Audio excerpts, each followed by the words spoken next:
NCERT की biology सबको पढ़ना है, बिल्कुल वैसे ही जैसे आपका डेली ईटिंग ऑफ फूड का रूटीन होता है ना, रूटीन, जैसे आप एयर को इनहेल करते हो, ऑक्सीजन को लेते हो, CO2 को बाहर करते हो, जैसे ऑक्सीजन को इनहेल करते हो, ये आपका डेली का, इसके बगैर आप जी नहीं सकते हो। इसलिए आपको क्या करना पड़ेगा, बायोलॉजी, खासतौर से बायोलॉजी आपको पूरा लाइन बाय लाइन अच्छे से आनी चाहिए, ठीक है ना। अगर आपको एनसीईआरटी के हर एक लाइन अच्छे से आ गई तो आपका नीट के एग्जाम में एक भी क्वेश्चन गलत नहीं हो सकता, ठीक है ना। करोगे ऐसा? इससे पहले कर रहे थे? Yes sir. इससे पहले आप लोगों ने एनसीईआरटी पढ़ना शुरू किया है या नहीं किया है? किया है सर। एनसीईआरटी ऐसे पढ़ जाना है जैसे लगे कि हाँ आपने पूरा एनसीईआरटी की लाइन को पूरा घोल के खा गया, पी गया है, ठीक है ना। जिस दिन ऐसा हो जाएगा उस दिन आपको बायोलॉजी में कितने नंबर आएंगे? 11th में भी 12th में भी करना है।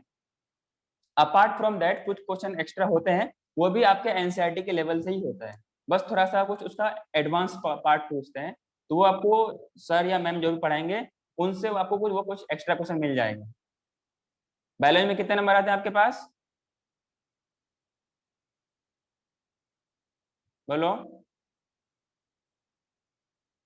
नीट में कितने नंबर के बायोलॉजी आते हैं? आप लोग बोलने से पहले ही माइक ऑफ कर लेते हो। सर 360। हाँ, तो जिस दिन आप लोग ऐसा कर लोगे उस दिन आप लोगों के पास 350 प्लस मार्क्स आ जाएंगे, ठीक है ना। लेकिन अच्छे से करना है, कोई कंफ्यूजन है। बच्चों को डाउट क्या होती है कि जो हम लोग ये पढ़ते हैं ना बायोलॉजी में, वो लोग ऑप्शन में बहुत सारे कंफ्यूजन रहता है, और कंफ्यूजन के दौरान क्या करते हैं, बहुत सारे नेगेटिव करते हैं। एक तो आपको नेगेटिव नहीं करनी है, प्लस सही करना है, सही क्वेश्चन, वो भी पॉजिटिव विदाउट नेगेटिव, तो आप इजीली 350 प्लस लेके आ जाओगे। यहाँ तक ये भी पॉसिबल है कि आप 360 भी ला सकते हो। आप जैसे स्टूडेंट जो लाते हैं वो भी 10th करके आते हैं, आते कि नहीं आते? सो हम लोग बात करते हैं इसमें। अच्छा, हम लोग बायोलॉजी को कैसे डिफाइन करेंगे? लिखना भी कुछ नहीं, जब लिखने के लिए होगा मैं आपको बोलूंगा, ठीक है। हम लोग बायोलॉजी को कैसे डिफाइन करेंगे? Anyone? Study of living organisms. Study of living organism. और एनीवन?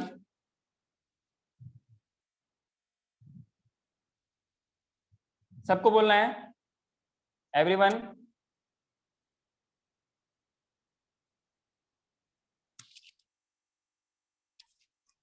आप लोगों को बोलना पसंद नहीं है क्या? बायोलॉजी में बोलना अच्छे से, बोलोगे तो सब कुछ आ जाएगा, नहीं बोलोगे तो फिर कुछ नहीं आएगा। जब आप बोलते हो ना ये सारी चीज, इम्पल्स का जनरेशन होता है ब्रेन में। आई थिंक आप लोगों ने 10th में पढ़ा होगा न्यूरॉन्स के बारे में, कैसे इम्पल्स ट्रेवल करता है। तो यही इम्पल्स, यही मैसेज, यही एक्शन पोटेंशियल आपके ब्रेन में डेवलप होता है, आपके न्यूरॉन्स में डेवलप होता है, और ये आपके मेमोरी के तौर पे बन जाती है, याददाश्त हो जाती है। पहले ये शॉर्ट टर्म मेमोरी में होती है, जैसे आप इसको बार बार बोलोगे ना, it will converted into long term memory, और आपको हमेशा हमेशा याद रहेगा। कभी कभी क्या होता है, अगर आपको मैं आपका, आई थिंक ऐसा भी आपके पास भी होता होगा, क्योंकि हर एक लिविंग ऑर्गेनिज्म है, खास तौर से हम लोग ह्यूमंस की बात कर रहे हैं क्योंकि humans are the superior organism. जब कभी कभी होता है कि आप लोग कुछ पढ़ रहे होते हैं, एग्जाम में लिख रहे होते हो, अब अपने दिमाग को जोर डालते हो कि अच्छा हमने क्या पढ़ा था, सर ने क्या पढ़ाया था, मैम ने क्या पढ़ाया था, ऐसा कुछ सोचते सोचते ना, फिर अचानक आपके दिमाग में आता है अच्छा हाँ सर ने ये बताया था, मैम ने ये बताई थी। ऐसा होता है क्या? हाँ। बेसिकली ये होती है short term memory has been converted into long term memory, और आपको वो चीज रिकॉल होती है, ये चीज आपको रिकॉल होती है, और आप उसको एग्जाम में अच्छे से लिख के आते हो, और आपके फुल में फुल मार्क्स आते हैं।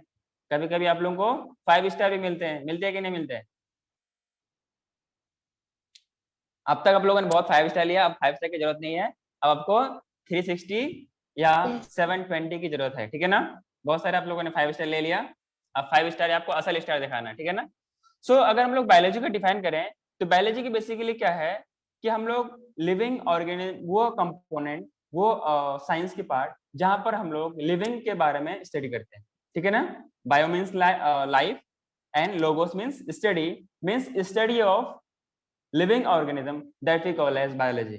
तो बायोलॉजी में अपने पास डिफरेंट पार्ट्स है, माइक्रोबायोलॉजी है, जूलॉजी है, बॉटनी है, माइक्रोब्स के लिए अलग बायोलॉजी है दैट इज माइक्रोबायोलॉजी, जिसमें हम लोग माइक्रोब्स के बारे में स्टडी करते हैं। अगर हम लोग बायोलॉजी को डिफाइन करें तो बायोलॉजी बेसिकली क्या है, is the science of life forms which are existing in the universe and performing certain kind of activities, performing certain kind of life process. For example, her organism को इस universe पे exist करने के लिए they need to have perform certain basic functions like they will eat, क्योंकि उसको energy चाहिए, they need energy, so to get energy they need to get eat food, by the process of ingestion they take food, ठीक है ना। तो आप लोगों ने फूड के इंटेक में means we can say nutrition, nutrition के आपके पास बहुत सारे पार्ट्स हैं, जैसे इंजेक्शन होता है, फिर मतलब कि एक कॉम्प्लेक्स प्रोसेस है, डिपेंड करता है कि वो ऑर्गेनिज्म कैसा है और किस एनवायरनमेंट पे रहता है, ऑर्गेनिज्म कैसा है और किस एनवायरनमेंट पे रहता है, उसका फूड का हैबिटेट उसके एनवायरनमेंट पे डिपेंड करता है, ठीक है ना। जो कोई एक्वेटिक ऑर्गेनिज्म है उसका फूड का हैबिटेट अलग होगा, मोड ऑफ फूड का इनटेक अलग होगा। तो न्यूट्रिशन में आपके पास क्या क्या होती है, इंजेक्शन होती है, आगे बोलते जाओ ताकि मैं आपके पीछे चलूं, इंजेक्शन होती है। और अगर हम लोग बात करें न्यूट्रिशन, हम लोग अगर एनिमल्स की बात करें, एनिमल्स में न्यूट्रिशन के कितने कितने कंपोनेंट्स होते हैं, एनीवन? पहला तो मैंने आपको बता दिया इंजेक्शन, एनीवन? नेक्स्ट बोलो। डाइजेशन हाँ, वो भी सीक्वेंस में बोलना है। नेक्स्ट? अब्जॉर्प्शन इंजेक्शन, डाइजेशन, इसके बाद एब्जॉर्प्शन। Sir assimilation. आप लोग डाउट, इसमें भी डाउट में हो? ऐसा मैं आप लोग से उम्मीद नहीं कर रहा हूँ। इंजेक्शन होता है, डाइजेशन होता है, एब्जॉर्प्शन होता है और एसिमिलेशन। नेक्स्ट क्या होता है एनीवन? इजेशन। इजेशन मींस उनका इजेक्ट आउट, यस और नो? ये सर आपके पास टाइप्स है मोड ऑफ न्यूट्रिशन में, ये हम लोग फर्दर पार्ट्स में चलते हैं। कहीं पे कुछ स्टेप में क्या होती है, एंजाइम्स का रिलीज होती है जो इनको डाइजेस्ट करने में हेल्प करती है। इतना क्लियर है क्या? यस ये आपको सर। लिखना नहीं था, बस सिर्फ समझना था, ठीक है ना। सो मैंने क्या बताया कि बायोलॉजी क्या है, it is the science of life forms and the living process, इसी को हम लोग क्या बोलते हैं, बायोलॉजी बोलते हैं। सिंपल वर्ड में ये बोला जाए कि study of living organism whatever is existing in this universe, not only in Mumbai, in the whole universe। हम लोग सारे लिविंग के बारे में बात करते हैं, तो हम लोग बायोलॉजी की बात करते हैं, मीन्स हम लोग लाइफ के बारे में बात करें, ठीक है ना। बायोलॉजी का हम लोग अगर किसी और कंसेप्ट में देखें तो biology also known as study of life on earth, means कि जितने भी लिविंग ऑर्गेनिज्म है उसकी एक कहानी है इस अर्थ पे। इतना क्लियर है? और एनसीईआरटी की आपको हर एक लाइन अच्छे से आनी चाहिए, ठीक है, बोलो ना। पहले जो इनिशियली जो एंशिएंट पीपल एग्जिस्ट करते थे, वो सिर्फ इस बिना पर एक डिफरेंस रखता था कि कौन एनिमेट है कौन इनएनिमेट है, मतलब जिसको विजुअलाइज कर सकते थे, जितना उनके पास नॉलेज होती थी उसी के अकॉर्डिंग वो बायोलॉजी को देखते थे, पढ़ते थे, समझते थे। क्लियर है? लेकिन अब क्या है कि जैसे साइंस डेवलप करती जा रही है, हम लोग उसी के अकॉर्डिंग अपने पास नॉलेज का भी डेवलपमेंट हो रहा है, लेवल ऑफ थिंकिंग भी बढ़ रही है, तो हम लोग उसके अकॉर्डिंग इसको हम लोग अरेंज करेंगे। क्लियर है क्या? बोलो। So this is the biology. और बायोलॉजी का हम लोग ये भी बोलते हैं it is the story of evolution of living organism on earth. क्या मतलब? It mean to say that कि हर एक ऑर्गेनिज्म किसी प्रिमिटिव, किसी एंशिएंट ऑर्गेनिज्म से इवॉल्व होते हुए आया है। जैसे हम लोग हैं, हम लोग कहीं पीछे अपने पुराने और एंशिएंट से आए हुए हैं, प्रीवियस जनरेशन से आए हुए हैं, तो कुछ ना कुछ चेंजेस होती रहती है। As far as concern for the higher organism which are exhibiting, देखो अपने पास अगर रिप्रोडक्शन की बात किया जाए, हम लोग पढ़ेंगे रिप्रोडक्शन के बारे में, इसमें अपने पास अलग अलग चैप्टर्स है, कुछ हम 12th में आप लोग को मिलेगा लोअर ऑर्गेनिज्म के बारे में, फिर आप लोगों को इसका प्लांट्स में मिलेगा, फिर इसका ह्यूमंस में मिलेगा। थोड़ा थोड़ा बेसिक आइडियाज आपको कहाँ मिलेंगे? डाइवर्सिटी लिविंग वर्ल्ड में, जो कि आप लोग पढ़ोगे प्लांट किंगडम। वहां पे कुछ आपको थोड़ा सा फंजाई वगैरह, अलगी वगैरह का रिप्रोडक्शन और जिम्नोस्पर्म का आपको कुछ आइडिया मिल जाएगा, टेरिडोफाइट्स और थैलोफाइटा, ब्रायोफाइटा, टेरिडोफाइटा, जिम्नोस्पर्म और एंजियोस्पर्म तो है ही, उनको हम लोग फ्लावरिंग प्लांट्स बोलते हैं, ठीक है ना। तो उन सब के बारे में पढ़ेंगे। टाइप्स ऑफ रिप्रोडक्शन में पहला क्या होता है आपके पास? असेक्सुअल रिप्रोडक्शन, यस और नो? Yes. दूसरा क्या होता है? Sexual reproduction. इसमें वेरिएशन होती है ना पहले वाले में? बहुत कम Yes. होती है। इसमें वेरिएशन बहुत कम होती है। एनीवन? Yes. मतलब असेक्सुअल रिप्रोडक्शन में वेरिएशन होती है, आपने ये बोला, बहुत कम होती है। लेकिन होती है। Yes. Yes, sir. कहाँ होती है? वेरिएशन होने के लिए क्या चाहिए आपको? चाहिए कि दो डिफरेंट गैमेट का होना जरूरी है। क्या इसमें दो डिफरेंट गैमेट होते हैं? जब तक मेल गैमेट नहीं आएगा, फीमेल गैमेट नहीं मिलेगा, तो वेरिएशन, नया चीज कैसे बनेगी? कोई न्यू चीज कैसे बनेगी बताओ मुझे आप? नहीं बनेगी ना। तो अब तक जो बोलना था आपने बोल दिया, गलती से बोल दिया या मुंह से जुबान स्लिप कर गया, आइंदा नहीं बोलना है कि इसमें वेरिएशन होती है, क्योंकि वेरिएशन होने के लिए आपको दो डिफरेंट गैमेट का होना जरूरी है, एक मेल गैमेट और एक फीमेल गैमेट। गैमेट्स कैसे बनेंगे आप लोग आगे पढ़ोगे सेल डिवीजन में, मियोसिस में, ठीक है ना। तो जो वेरिएशन होती है वो सेक्सुअल रिप्रोडक्शन में होती है। क्लियर है क्या? आपके बाद क्या बोलोगे? From now onward, what will you say? Variation, sexual reproduction. हाँ, sexual reproduction means variation, and variation का मतलब क्या है? Sexual reproduction. मतलब सेक्सुअल रिप्रोडक्शन होगा तभी वेरिएशन हो पाएगा, क्योंकि इसमें दो अलग अलग पेरेंट्स से गैमेट्स आते हैं और दो अपना अपना कुछ हैप्लॉइड कंटेंट लेके आते हैं। दोनों फिर फर्टिलाइजेशन के दौरान एक नया सेल की डेवलपमेंट होती है, नया सेल का फॉर्मेशन होता है, उसको हम लोग क्या बोलते हैं? जाइगोट बोलते हैं। क्या बोलते हैं? जाइगोट बोलते हैं। क्लियर है क्या आप लोगों को? Yes, sir. हाँ। सो Sir, क्या बोले बेटा? एक क्वेश्चन था। हाँ पूछो। सर, ऐसा हो सकता है कि over the years asexual reproduction में क्लाइमेट एनवायरनमेंट की वजह से ही ऑर्गेनिज्म में चेंजेस आए? वो तो इसमें आएगी ना आपके पास सेक्सुअल रिप्रोडक्शन में।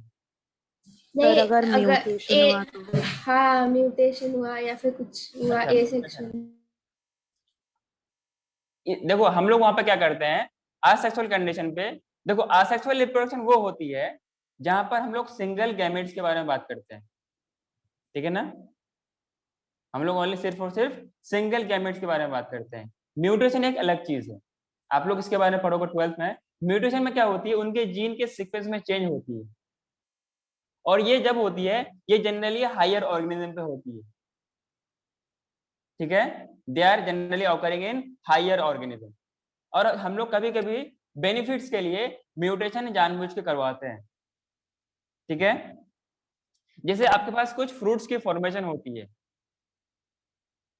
किसकी होती है? फ्रूट्स की फॉर्मेशन। जैसे आपने नाम सुना होगा पार्थेनोकार्पी, बिना फर्टिलाइजेशन के क्या होती है? फ्रूट का फॉर्मेशन होती है। कभी कभी क्या होता है, बिना गैमेट्स के, सिर्फ सिंगल फीमेल गैमेट से एक नया प्लांट का डेवलपमेंट होता है। तो all these are the type of asexual parts, asexual reproduction. मतलब सेक्सुअल रिप्रोडक्शन हम लोग उसी को बोलेंगे जहां पर दो different gamete from two different opposite sex, male and female से आएगा तो ये होगा सेक्सुअल। अदरवाइज अगर सिंगल पेरेंट से है या एक ही गैमेट है तो क्या बोलेंगे? असेक्सुअल रिप्रोडक्शन बोलेंगे। क्लियर है क्या? जो आप कह रहे हो वो ठीक है, वो अलग चीज है। वो क्या करता है म्यूटेशन, जीन के, मान लो मैं कुछ नाम दे रहा हूं ऐसा समझने के लिए। कोई मान लो क्या है, ए है, जी है, टी है, सी है, ये सब क्या है? जीन का सीक्वेंस है। अब इनके ठीक है, अच्छा है, आप लोग 12th में आप लोग को मिलेगा। अच्छी बात है, एडीन है, ग्वानिन है, थायमिन है, साइटोसिन है, और आरएनए में यूरेसिल भी होता है। क्लियर है क्या? Here it is cytosine. इनके अगर सीक्वेंस में चेंज आए, अब म्यूटेशन भी अलग अलग टाइप का होता है, जो आपने नाम लिया था मैं बता रहा हूँ, म्यूटेशन भी अलग अलग टाइप का होता है। चाहे तो उससे यहाँ से एक डिलीट हो जाए या कोई नया आके यहाँ पे इंसर्ट हो जाए, तो डिलीशन म्यूटेशन होता है या इंसर्शन म्यूटेशन होता है। Is it clear? या फिर अगर पूरा का पूरा सेट ही चेंज हो गया तो ऐसे को हम लोग क्या बोलते हैं? फ्रेम शिफ्ट म्यूटेशन बोलते हैं। ठीक है ना?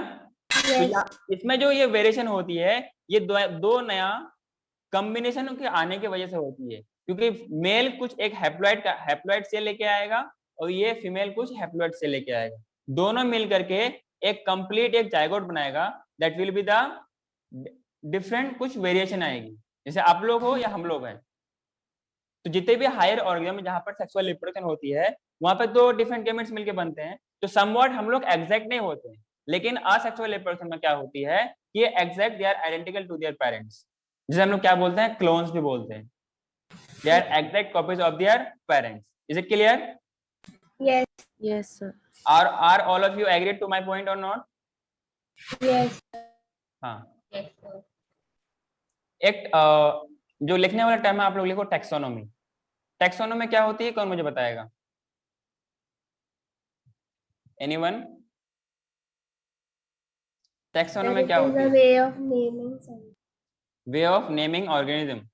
ठीक है, और Study of various animals, flowers. Study, हाँ, और बोलो। No. Sir, classifying.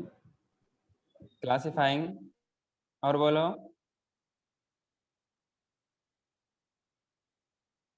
बोलो ना, बोलते रहो, मैं सुन रहा हूँ।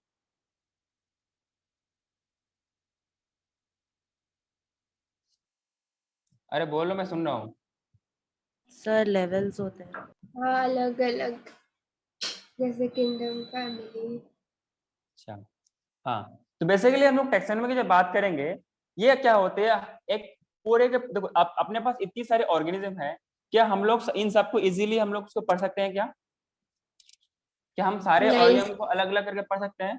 तो हम लोगों को क्या नहीं। करना पड़ेगा? हम लोगों ने क्या किया, मतलब हम लोगों नहीं, कुछ आप जैसे ही विद्वान लोग थे, एक्स्ट्रा ऑर्डिनरी पीपल थे, साइंटिस्ट थे, जिनको मैं विद्वान लोग बोलता हूँ, आप जैसे कोई पर्सन था, जिन लोगों ने क्या किया, ऑर्गेनिज्म को इस हिसाब से क्लासिफाई किया गया, ताकि जो आने वाले जनरेशन जब वो उनके बारे में, जैसे आप लोग हो, तो बेसिकली आप लोगों के लिए क्या किया गया है, तो आप लोग पढ़ोगे ताकि आप लोगों को पढ़ने में आसानी हो, क्योंकि हम लोग पढ़ते इसलिए हैं, basically what ever is being done only for the human welfare, कि हम लोग किसी न किसी तरीके से ह्यूमन के वेलफेयर में उनको हम लोग यूज पे ला सके और अपना एनवायरनमेंट सही से कंजर्व कर सके। बोलो ना, Yes, sir. क्लियर है क्या? एनवायरनमेंट पे हम हाँ. लोग ऐसा कर सकें। सो फॉर दिस हम लोग पहले टैक्सोनॉमी को डिफाइन करेंगे। बेसिकली टैक्सोनॉमी क्या होती है? It is a systematic monumental description of any living organism having identification, nomenclature, classification। इन सबको हम लोग क्या बोलते हैं? टैक्सोनॉमी बोलते हैं। और टैक्सोनॉमी क्या होती है आपके पास? एक ब्रांच ऑफ बायोलॉजी होती है, जहां पर हम लोग ऑर्गेनिज्म को कैसे डिस्क्राइब करेंगे, कैसे क्लासिफाई करेंगे, कैसे नेमिंग करेंगे, कैसे उनको हम लोग और क्या है आइडेंटिफाई करेंगे। इन सब प्रोसेस को हम लोग जिस मेथड से लेते हैं, जिस मेथड से पढ़ते हैं, जिस प्रोसेस को पढ़ते हैं, जिस ब्रांच ऑफ बायोलॉजी में पढ़ते हैं, उसी को हम लोग क्या बोलते हैं? टैक्सोनॉमी बोलते हैं। क्या इतना बात आप लोगों को समझ में आया? Yes sir. हाँ, इसमें आप लोग ये पॉइंट लिखिए, सिस्टमेटिक एंड मोन्यूमेंटल। मोन्यूमेंटल का मतलब पता है क्या आप लोगों को?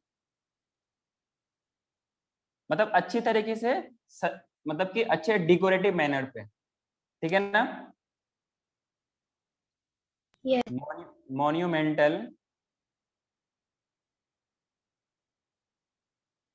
Description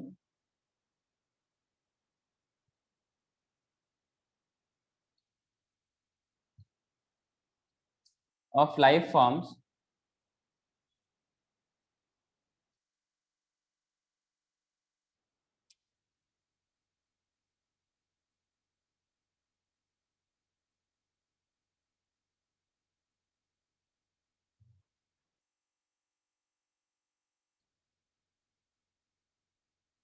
to life forms made human to make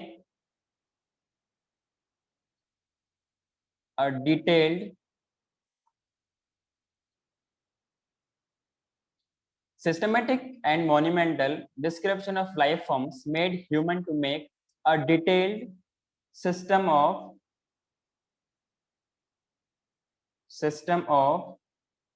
identification,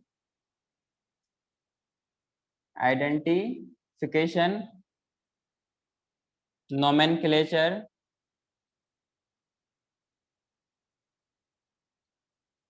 and classification of organism. Classification of organisms. इसको हम लोग क्या बोलते हैं? टैक्सोनॉमी बोलते हैं। क्या बोलते हैं? यहाँ पर मैंने लिखा सिस्टमैटिक्स। इस डेफिनेशन में किसी को दिक्कत है बताओ?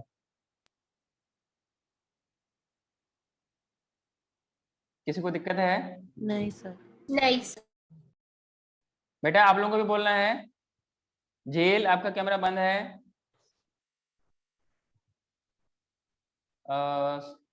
सिमरनदीप कौर आपका भी कैमरा बंद है। आप लोगों को डाउट है बेटा? युक्ता, झेल? लेकिन मैं आप लोगों से फिर सवाल पूछूंगा फिर नेक्स्ट क्लास में ये सारा चीज, या फिर अभी क्लास के एंड में सारा चीज मैं आपसे रिवाइज करवाऊंगा। क्या आप लोग आंसर कर सकते हो? Yes sir. हाँ। सो कमिंग टू नेक्स्ट, इसमें एक टर्म लिखा हूं सिस्टमैटिक। सिस्टमैटिक का मतलब क्या होता है मुझे कौन बताएगा? Anyone? In a proper order. In a proper sequence. Proper sequence में किसी ऑर्गेनिज्म को अरेंज करना, उसी को हम लोग क्या बोलते हैं? सिस्टमैटिक्स बोलते हैं। क्लियर है क्या आप लोगों को? यस। अरे बोलो तो। Yes sir. क्या होती है सिस्टमैटिक्स? Proper order sequence. हाँ, तो इसको आप लोग लिखना है इसमें सिस्टमैटिक्स के बारे में।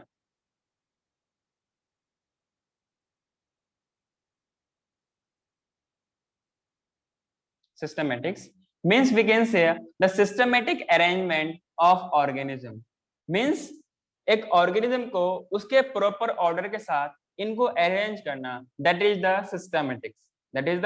systematics means properly arrange। अब कोई भी सिस्टम होता है, कोई भी ऑर्गेनाइजेशन होता है, वो हर एक चीज सही आपको जब लगेगी जब आपको ये प्रॉपर मैनर पे हो। जैसे आप फॉर एग्जांपल जिस हाउस पे, जिस होम पे, जिस घर पे रहते हो आप लोग, उसमें हर एक चीज, आप चाहे मेज हो, डाइनिंग टेबल हो, टीवी हो, सोफा, अब हर एक चीज प्रॉपर अपने एग्जैक्ट प्लेस में रहेगा तो it will look better.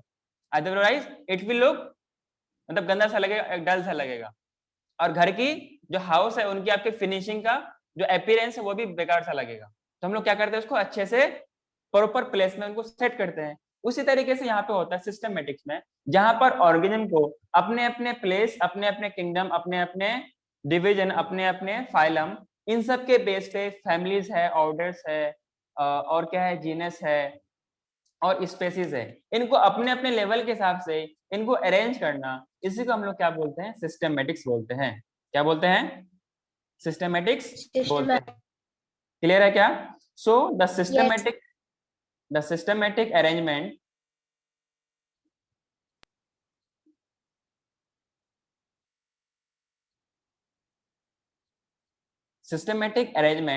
of organisms।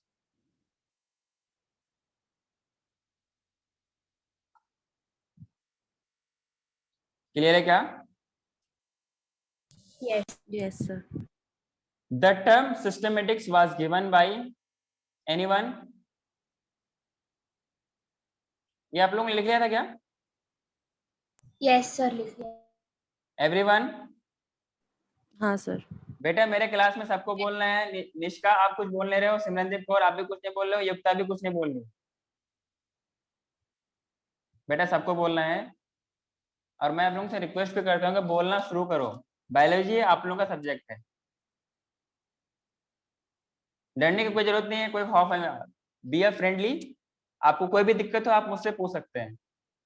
Biology में कोई भी डाउट हो मुझसे पूछ सकते हैं, जैसे आपके सीनियर ब्रदर्स मुझसे पूछते हैं। मैंने उन लोगों के लिए मतलब बोल रखा है कि आप किसी भी टाइम कोई भी डाउट मुझसे पूछ सकते हो, ठीक है। पढ़ने के दौरान कभी भी आपको डाउट हो तो आप मुझे किसी भी टाइम अपने डाउट्स पूछ सकते हो और आपको इंस्टेंट या कुछ टाइम बाद आपको रिप्लाई मिल जाए, ठीक है। हाँ, Yes, sir. तो systematics, this term was given by the term systematics. अच्छा, आपको यहाँ पर ना जो हम लोग 11th में पढ़ने वाले हैं, जो खासतौर से डाइवर्सिटी वाला पोर्शन है, कौन सा टर्म कौन दिया है ये जानना जरूरी है। इनके बारे में सवाल पूछी जाती है, या कोई फादर कौन है, ये सब सवाल पूछे जाते हैं, ठीक है ना।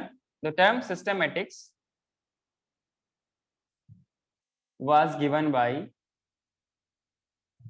एक साइंटिस्ट है, नाम है कैरोलस लीनियस। यहाँ पर हम लोग उसको शॉर्ट में बोलेंगे लीनियस, ठीक है।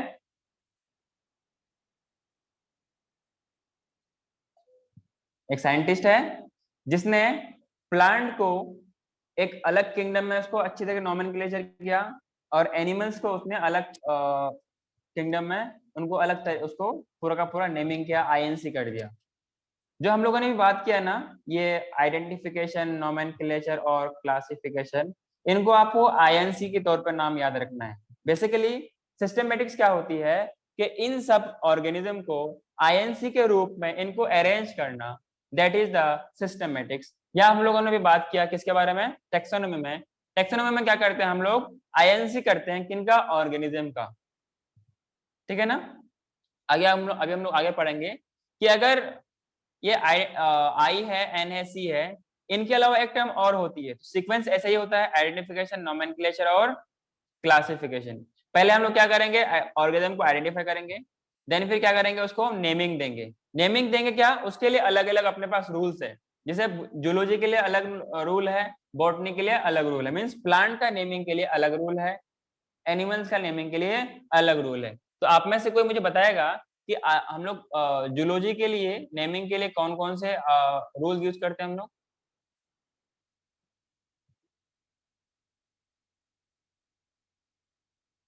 बोलो, नहीं मालूम? सर जीनस और स्पीशीज का नाम। नहीं नहीं नहीं, कुछ इनके पास सेट ऑफ रूल्स होते हैं, कुछ कोड ऑफ रूल्स होते हैं जिनके थ्रू, अब जैसे आपका नाम क्या है, बायोलॉजिकल नेम? होमो होमोसैपियन। तो होमोसेपियंस कैसे रखा गया, कुछ सेट ऑफ रूल्स के तहत है ना। अब जैसे मैंगो है, मैंगो का नाम क्या होता है, मैंजीफेरा इंडिका। अब पोटैटो का नाम क्या होता है, पोटैटो को नहीं पता? नहीं। ट्यूबरोसम नाम सुना है क्या आप लोगों ने? हेलो, क्या आप लोगों ने ट्यूबरोसम का नाम सुना है क्या? नहीं। हाउस फ्लाई का नाम सुना है, मुस्का डोमेस्टिका? जैसे अगर हम लोग वीट के बारे में बात करें तो it is Triticum aestivum. Triticum aestivum ये किसका नाम है, वीट का। तो इस तरीके से नाम रखा गया है, तो कुछ कुछ तो सेट ऑफ रूल्स होगा ना। ऐसे तो नहीं कि हम कहीं पे कुछ भी रख दें। जैसे मान लो मैं किसी का नाम लेता हूँ, किसी का कोई बोलो ना मतलब किसी का टाइटल क्या है, आमिया, आपका टाइटल क्या है, मतलब आपका सरनेम क्या है? शर्मा। आमिया शर्मा। ये- तो हम लोग इस तरीके के कुछ भी हम लोग नाम नहीं डाल सकते हैं। ये आप लोगों का नाम इसलिए रखा गया है ताकि आपकी एक स्पेसिफिक पहचान हो। होमोसेपियन तो सारे हैं, आमिया भी है, पार्वती भी है, झील भी है, युक्ता भी है, सिमरनदीप भी है और निष्का भी है। लेकिन अब मैं पूछूं कि मैं किसी एक पार्टिकुलर पर्सन को हमें मानना हो तो उसको हम लोग कैसे पहचानेंगे?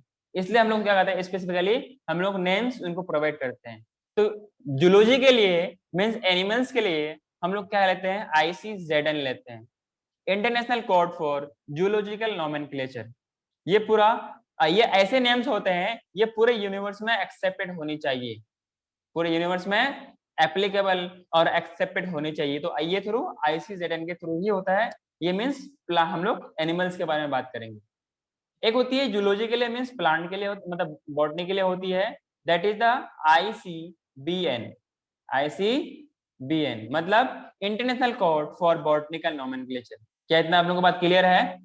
Yes sir. तो जब हम लोग नोमेनक्लेचर पढ़ेंगे तो यह सारा सेट ऑफ रूल्स आपके पास आएगा कि हम लोग ICZN और ICBN के लिए ही फिलहाल पढ़ते हैं। वैसे माइक्रोबायोलॉजी के लिए माइक्रोब्स का नेमिंग के लिए अलग आपके पास सेट ऑफ रूल्स है, तो आप लोगों को अभी फिलहाल के सिलेबस में नहीं है, बस थोड़ा सा आपको आइडिया दिया जाएगा कि हम लोग उनका भी नेमिंग करते हैं, ठीक है ना? हाँ, मैं कुछ ये आपको नया चीज बता रहा था कि यहाँ पे आइडेंटिफिकेशन है, नोमेनक्लेचर है, क्लासिफिकेशन है। अगर इनके अलावा एक टर्म आता है कैरेक्टराइजेशन। क्या होता है? कैरेक्टराइजेशन। अगर आपको ये भी मिले तो पहले हम लोग कैरेक्टर के बेस पे उनको हम लोग डिफरेंशिएट करते हैं। कैरेक्टर्स के बेस पे हम लोग इनको डिफरेंशिएट करते हैं। अब मान लो कोई हम लोग प्लांट्स पे डिफरेंशिएट कर रहे हैं, कोई ग्रुप ऑफ प्लांट्स है, उनको हम लोग को अपने को डिफरेंशिएट करना है, उसका हमें टैक्सोनॉमी करनी है। मींस उसको हम लोग क्या करेंगे, सिस्टमेटिक वे में उसको हम लोग डिस्क्राइब करेंगे ताकि उसका एक इंडिविजुअल आइडेंटिटी हो, उनका हमें इंडिविजुअल आइडेंटिटी हो। तो हम लोग क्या करते हैं, कुछ कैरेक्टर्स लेंगे। फॉर एग्जांपल कुछ होते हैं मॉर्फोलॉजिकल कैरेक्टर्स।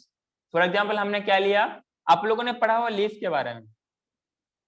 लीफ कैसे होते हैं कुछ, अगर हम लोग उनके वेनेशन पे बात करें तो लीफ आपके पास दो तरीके का हो सकता है। एक होता है पैरेलल वेनेशन, दूसरा क्या होता है, रेटिकुलेट। तो ये क्या होगा, आपके पास है कुछ कैरेक्टर्स टाइप के, हम लोगों ने कैरेक्टर के बेस पे इसको हम लोगों ने डिफरेंशिएट किया। अच्छा, पैरेलल वेनेशन कौन से प्लांट्स में पाए जाते हैं?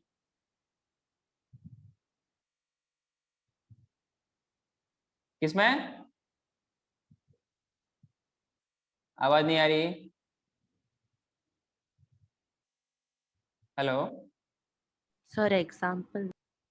नहीं, मतलब पैरेलल वेनेशन कौन से प्लांट्स में पाए जाते हैं, किस मतलब कौन से ग्रुप ऑफ प्लांट्स में? मोनोकोट होता है, डाइकोट होता है? मोनोकॉट।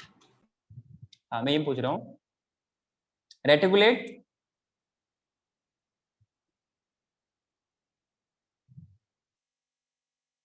डाइकॉट। हाँ, मतलब कॉन्फिडेंस रहना है आप लोग। आप पार्वती, आप ऐसा बोल लो कि जैसे आपकी डर डर के बोल लो कि गलत होगा सही होगा। Be confident. ऐसे अगर 100 क्वेश्चन सॉल्व करोगे ना तो आपका एग्जाम में क्वेश्चन गलत हो जाएगा, नेगेटिव हो जाएगा। बी कॉन्फिडेंट, हाँ जो मुझे पता है वो सही है। हाँ, अगर गलत होगा तो सर आपको बताएंगे हाँ बेटा ऐसे नहीं, ये होता है, ठीक है? तो आपको कॉन्फिडेंट होना है। आप लोग को कुछ युक्ता, आप लोगों को नहीं, कुछ नहीं बोलना है क्या? झील, आप लोगों को कुछ नहीं बोलना है? अच्छा नहीं लग रहा है या समझ में नहीं आ रहा है? सबको बोलना है क्लास में, सबको, क्लास में सबको बोलना है। सिमरनजीत तो कुछ बोले, मतलब वो कुछ, मतलब उनसे मुझसे, उनके मुंह से कुछ निकला ही नहीं है। पहले क्लास है तो अच्छे से हम लोग इंट्रोड्यूस करते हैं एक दूसरे को ताकि हम लोग नेक्स्ट अच्छे से पढ़ सके। हेलो सिमरनदीप, हाँ सर। बेटा क्लास में हो गया? हाँ तबीयत तो ठीक है आपकी? हाँ, तबीयत ठीक है। अपना कैमरा ऑन कीजिए।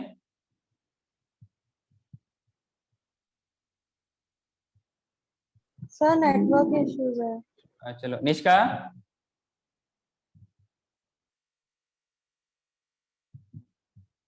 निष्का क्लास में है बेटा? Yes sir. कैमरा ऑन कीजिए। मैंने बोला क्लास में सबको बोलना है। आप लोग कुछ बोल रहे हैं, कुछ शांत हैं, तो बोलोगे तभी कुछ समझ में आएगा ना।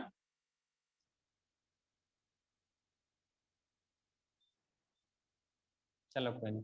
तो हम लोग बात कर रहे थे कि हम लोग कैसे कैरेक्टर्स के बेस पे हम लोग उसको डिफरेंशिएट करेंगे। Okay, no issue. मैंने क्या बोला कि हम लोग कैरेक्टर्स के बेस पे हम लोग कैसे इनको डिफरेंशिएट करेंगे। तो पहले हम लोगों ने क्या बोला कि पैरेलल वेनेशन है, दूसरा क्या है, रेटिकुलेट वेनेशन है। Is it clear? फिर हम लोग नेक्स्ट बात करेंगे, जैसे आप लोगों ने पढ़ा होगा रूट सिस्टम के बारे में। क्या पढ़ा होगा? Root system. ये सब लिखना कुछ नहीं है, इसे समझना है। ये एक होता है आपके पास टैप रूट सिस्टम, बोलो ना। Yes sir. दूसरा दूसरा क्या होता है? फाइब्रेशन। दूसरा क्या होता है? Adventitious root system. Is it clear? कुछ प्रो फ्रूट्स भी होते हैं, तो प्रो फ्रूट्स तो ब्रांचिंग से निकलते हैं। जैसे आप लोगों ने सीड को देखा होगा, जब सीड सॉइल पे आप लोग सो करते हैं तो कुछ पार्ट ऊपर जाता है, कुछ पार्ट नीचे जाता है। नीचे वाला पार्ट को क्या बोलते हैं? रेडिकल। रेडिकल। गुड। ऊपर वाले पार्ट को, 1 मिनट, युक्ता आप बोलिए। युक्ता, सबसे सबसे पूछूंगा। युक्ता बेटा बोलिए, ऊपर वाले पार्ट को क्या बोलते हैं?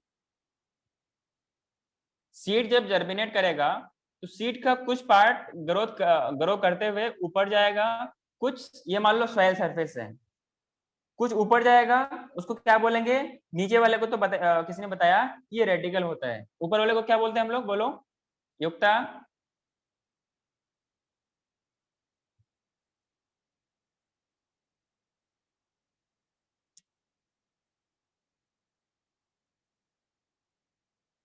कोई नहीं, आप चैट में बताइए।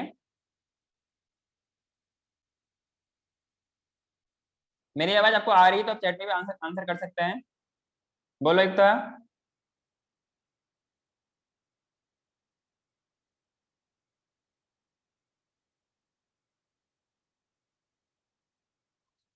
इसको हम लोग क्या बोलते हैं?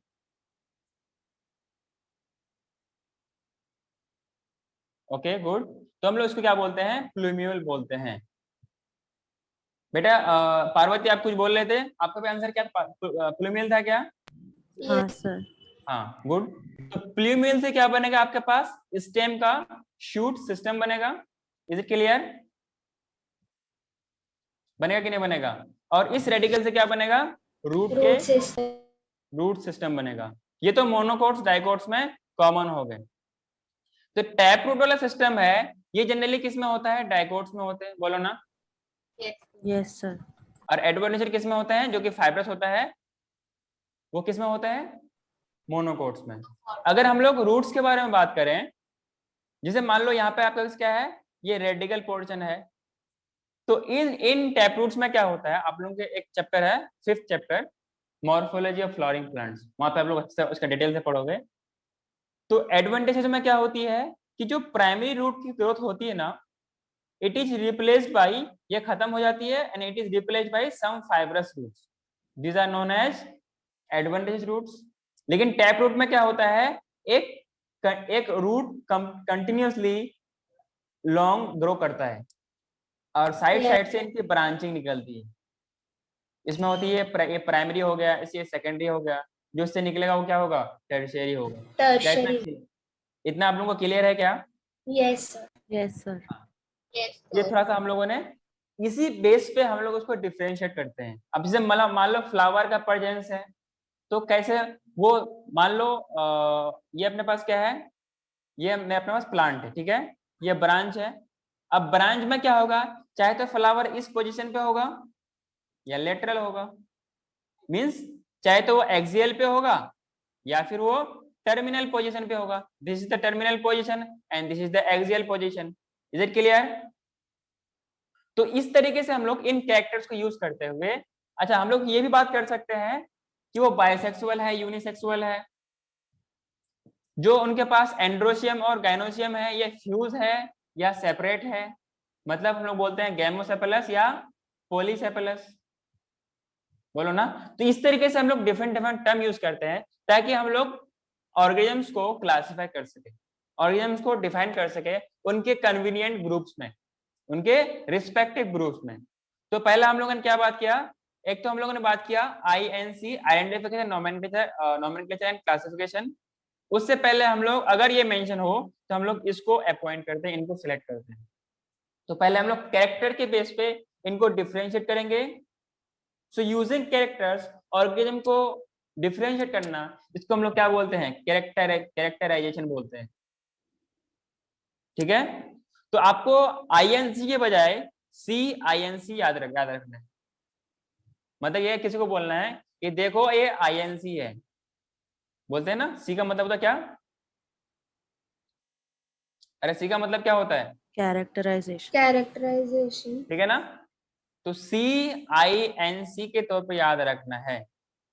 C for characterization, I for identification, N for nomenclature, and C for Classification.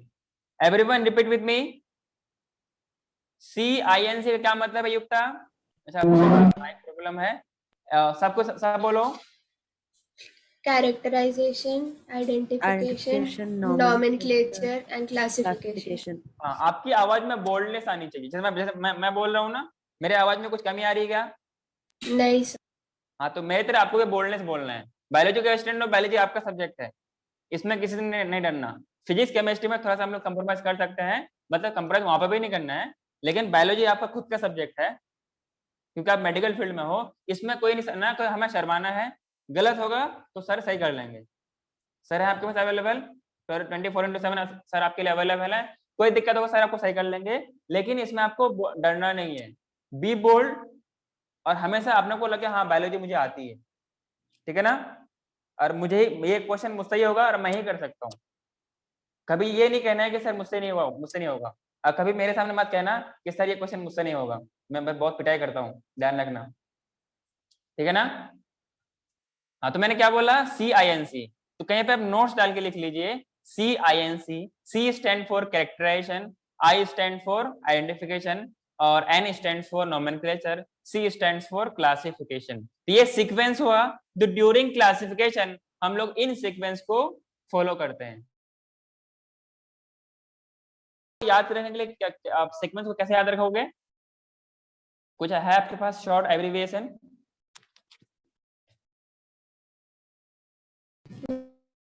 आप लोगों के पास शॉर्ट एब्रिविएशन कुछ है INC के तौर पे, क्या मैं बताऊं? बताओ। मतलब आप लोगों के पास नहीं है। एक अपने पास इंडिया में एक पॉलिटिकल पार्टी है, इंडियन अच्छा नेशनल कांग्रेस। हाँ, तो आपको वैसे याद रखना है। जानते हो क्या? Yes sir. Yes sir. Indian, या फिर आप लोग ऐसे भी कह सकते हो इंटरनेशनल कमिटी, ठीक है। अरे बोलो ना। Yes sir. जिनको दोनों में से जिनको अच्छा लगे वो कर लेना, ठीक है।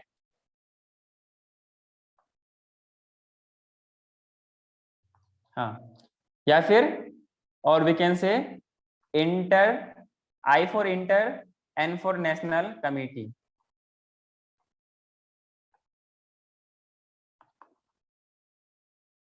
बोलो ना। यस।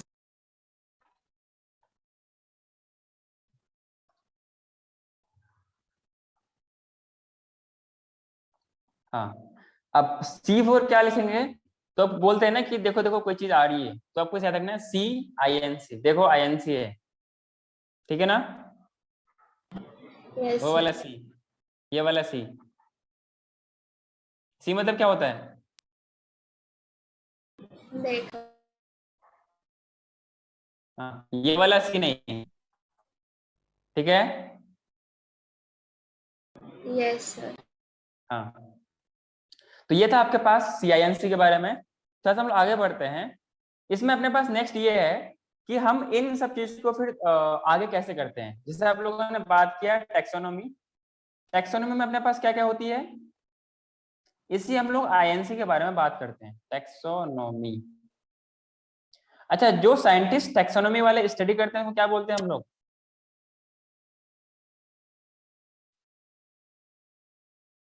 टैक्सोनॉमिस्ट बोलते हैं। क्या बोलते हैं? टैक्सोनॉमिस्ट। हाँ, this term was given by, term given by, ये सवाल नीट में पूछा गया है, ठीक है। गिवन बाय एक साइंटिस्ट है APD, साथ में बोलो, कैंडोले। कौन सा लोए? कौन सा डोले? कैंडोले। नहीं, कौन सा कैंडोले? APD कैंडोले। हाँ, APD कैंडोले, ये साइंटिस्ट है जिसने टैक्सोनॉमी टर्म दिया था, ठीक है। और यहाँ पर टैक्सोनॉमी का मतलब अगर हम लोग वर्ड वाइज मतलब देखें इसका मतलब होता है, एक तो है टैक्सो, एक तो है नोमी। एक क्या है? टैक्सो, एक है नोमी। मींस टैक्सोस, टैक्सिस और नोमीस। क्लियर है क्या? टैक्सिस में टैक्सो मींस टैक्सिस का मतलब क्या होता है? अरेंजमेंट। टैक्सिस का मतलब क्या होता है? अरेंजमेंट। और नोमी आया नोमस से, इसको हम लोग क्या बोलते हैं? लॉज बोलते हैं। लॉज के अरेंजमेंट को क्या बोलते हैं हम लोग? टैक्सोनॉमी बोलते हैं। क्या किसी को इस बात से दिक्कत है या कोई डिसएग्रीड है मेरे बात से तो बताओ, ताकि मैं उससे एक्सप्लेन कर सकूं। नहीं सर। हाँ, तो ये जो आपके आपके तरह एक विद्वान है एपीडी कैंडोले, कौन सा कैंडोले? एपीडी। एपीडी कैंडोले। हाँ, अच्छी बात, आप लोगों को एक ही बार में नाम याद हो गया। एपीडी कैंडोले नाम हमेशा याद रखना है। यहाँ पे डी नहीं है, कैंडोले है, ठीक है ना? ध्यान रखना इस बात का। सो एपीडी कैंडोले ने एक बुक लिखा है, इसका नाम है theories of elementary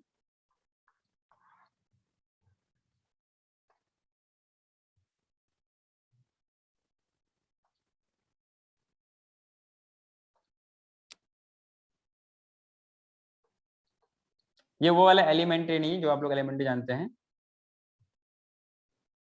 de la botany का। बॉटनी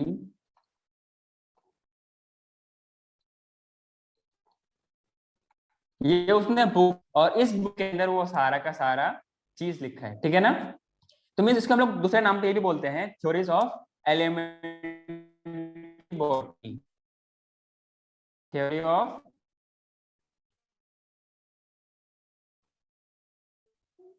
उनके अपने टर्म पे था, अपने लैंग्वेज था, या हम लोग अपने लैंग्वेज में बात कर रहे हैं? Theory of elementary botany. अरे बोलो ना। Yes sir.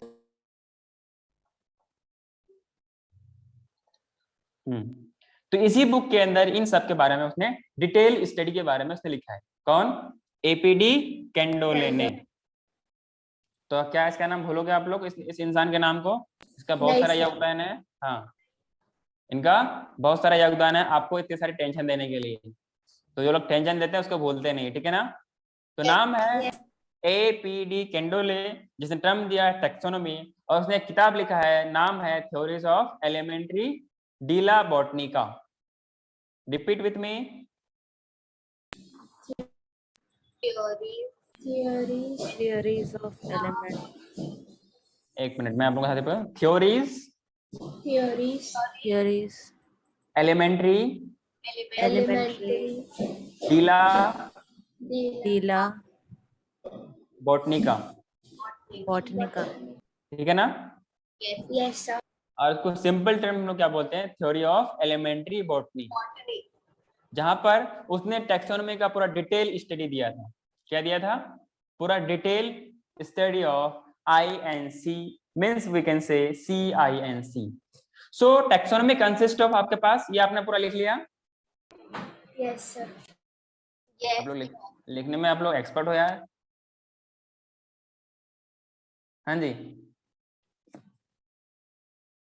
हाँ। तो इट कंसिस्ट ऑफ, अपने पास क्या क्या होती है? पहला क्या होगा इसके अंदर? आइडेंटिफिकेशन। पहला क्या होगा? आइडेंटिफिकेशन। अरे बोलो ना।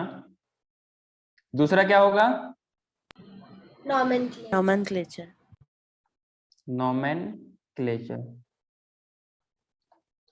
तीसरा क्या होगा? Classification. क्लासिफिकेशन। तो फिलहाल टैक्सोनॉमी का हम लोग थोड़ा यहीं पे स्टॉप करते हैं, फिर थोड़ा सा हम लोग बात करते हैं लिविंग और नॉन लिविंग को डिफरेंशिएट कैसे करेंगे, क्योंकि अपना मेन टॉपिक क्या है? The living world. पहले उसे हमें जानना है कि पहले हमें लोग लिविंग और नॉन लिविंग को डिफरेंशिएट करना है, फिर हम लोग आगे बढ़ेंगे, ठीक है? Yes sir. हाँ, इतना आप लोगों ने लिख लिया क्या? लिख लिया सर। हाँ, Yes, एक sir. इसमें स्टार डाल के एक पॉइंट लिखो कि कभी आपसे सवाल पूछता है कि what is the practical significance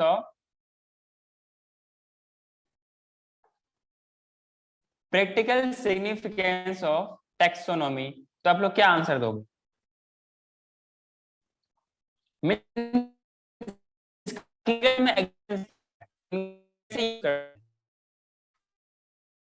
sir आपका आवाज ब्रेक हो रहा है।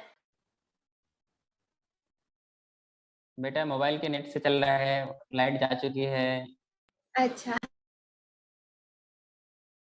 ठीक है, मैं आपको एक बार नहीं 2 बार बोलूंगा, 2 बार नहीं 3 बार, लेकिन मैं बोलूंगा, ठीक है ना?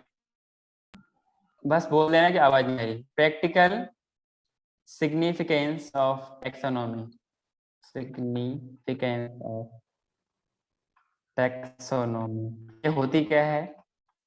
मतलब इसका कहने का मतलब है टैक्सोनॉमी का हकीकत में एग्जिस्टेंस क्या है, इन रियलिटी इससे क्या समझेंगे? कोई नहीं बोलेगा मुझे क्या? सर it easier will करने help के लिए। us हाँ study the organisms easier। तो इसके लिए आपको Maybe- टाइम लिखना है। इसका प्रैक्टिकल सिग्निफिकेंस ये है कि हम लोग किसी भी अननोन ऑर्गेनिज्म को आइडेंटिफाई हैं। सो टू नो द बेटा क्लास में हो गया क्या, या आप कहीं बाहर बाहर क्लास में हो? क्लास में हो क्या? yes मुझे लगा कोई स्टूडेंट क्लास में नहीं है।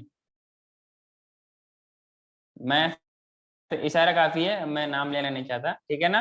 समझदार है, समझ जाइए, ठीक है ना? तो हम लोग पढ़ते हैं, फिर सारा काम हो जाएगा, ठीक है? सभी समझ में आएगा। हाँ, to identify the unknown organism, यही अपना टैक्सोनॉमी का असल हकीकत है कि हम लोग टैक्सोनॉमी पढ़ क्यों रहे हैं, किसी ऑर्गेनिज्म को जानने के लिए ना। अरे बोलो ना। yes sir इसमें आपको समझना है कि इट इज द आइडेंटिफिकेशन